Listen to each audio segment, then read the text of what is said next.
serio claye tu pijanai bera ye no tawbike break tu piao nai no se ya we kruike mkhawo chu ye wala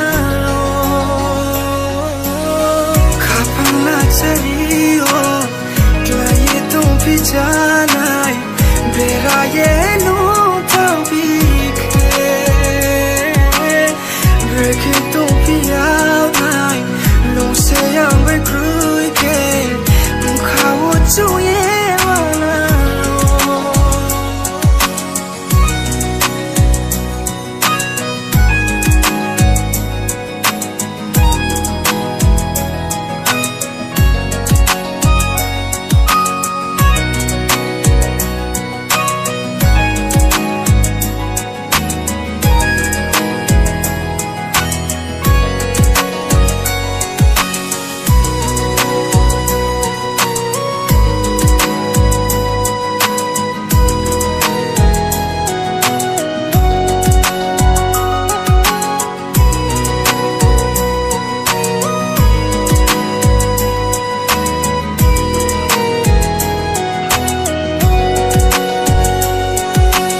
pijanai bera ye no tawbike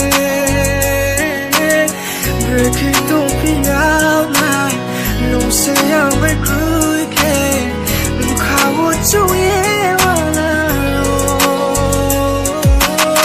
khapana serio claye tu pijanai bera ye no don't feel out night. No say I'm a crew again.